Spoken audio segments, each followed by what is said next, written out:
खुशामदीद कहते हैं। आज हम नींबू का मज़ेदार सा अचार बनाने जा रहे हैं। बहुत ही मज़ेदार और आसान सी रेसिपी है। आइए इसको बनाना स्टार्ट करते हैं। मैंने भिगो के रख लिए थे, फिर इनको मैंने काट के नमक लगा के रख दिया है, यानी 2 दिन इनको मैंने रखा है। अब इसका मैं अचार बनाने जा रहा हूँ। आइए आपको दिखाती हूँ। ये बचा हुआ जो मसाला होता है उससे हम बना रहे हैं।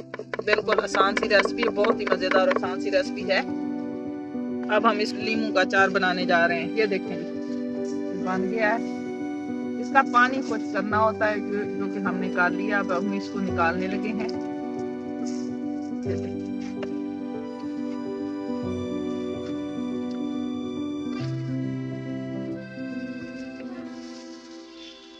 ये देखें जी, अब हम इसको शिफ्ट करने लगे हैं।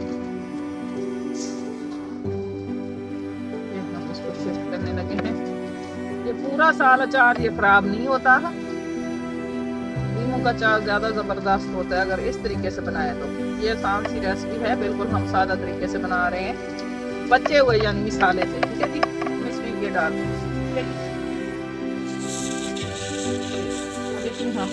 हम नमक डाल देंगे।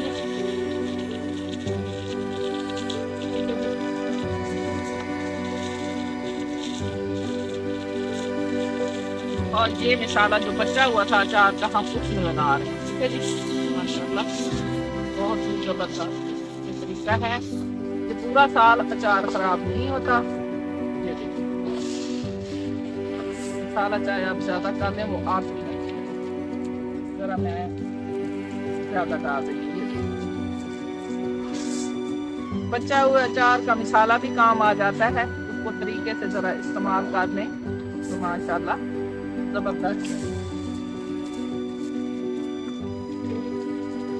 ये देखें जी, अब हम इसमें थोड़ा सा और तेल डाल दें।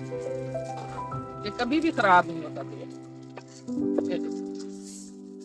माशाल्लाह 5-6 दिन इनको भिगो के रख लें, फिर जरा इनके जो छिलका है वो सही हो जाता है। फिर उसके बाद इसको काट के 2 दिन यानी नमक लगा के रख दें, तो ये हल्दी भी डाल दें तो ये जबरदस्त हो जाता है। ठीक है जी, तोड़े हैं अपने नींबू और इन बचे हुए मसाले से हम बनाने लगे हैं आज नींबू का अचार। आपको दिखा रहे हैं, ये बिल्कुल देसी तरीके से है।